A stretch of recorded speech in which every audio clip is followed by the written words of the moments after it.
Atteinte d'une maladie génétique, Nathalie perd peu à peu l'audition. Aujourd'hui, elle est sourde à 80%. Une chose est sûre, tant qu'elle pourra communiquer, elle mettra toute son énergie à faire découvrir la langue des signes. Elle a même créé son entreprise et propose toutes sortes de formations, du cours classique aux apéritifs signés, en passant par des ateliers d'initiation comme cet après-midi-là.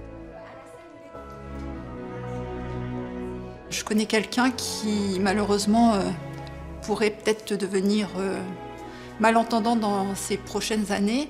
Et ça me ferait vraiment plaisir de communiquer avec elle d'ici quelques temps. L'apprentissage passe par la dactylologie, l'alphabet en LSF, langue des signes française. C'est ça? Le D. F. Laisse-toi faire. J'ai la sang crispée, c'est un truc de dingue. Qu'est-ce qui vous semble le plus difficile pour l'instant? Les premières impressions?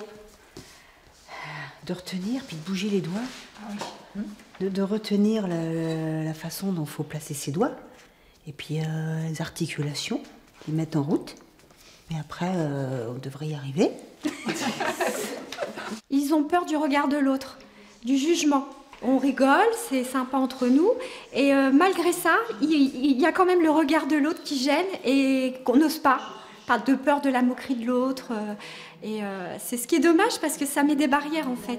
Exercice pratique, jeu. 2 heures plus tard, chacune des participantes est en mesure de se présenter. Bonjour, je m'appelle...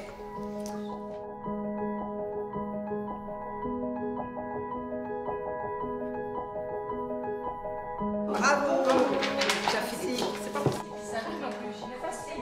Comme n'importe quelle langue, celle des signes, reconnue seulement depuis 2005, demande qu'on la pratique. C'est ce que font Lucille et Anne-Lise qui fréquentent ce bar rouennais où se déroulent une fois par mois des soirées signées.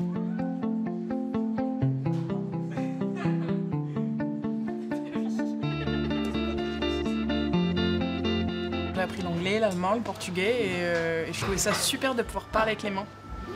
Voilà. Donc ma démarche c'est vraiment d'apprendre la langue des signes comme n'importe quelle autre langue.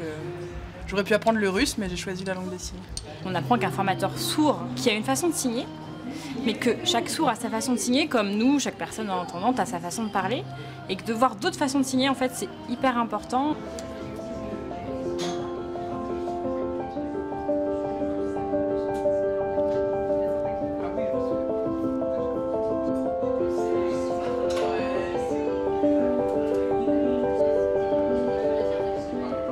Quand c'est des groupes, j'ai du mal à entendre. Et la communication est très difficile.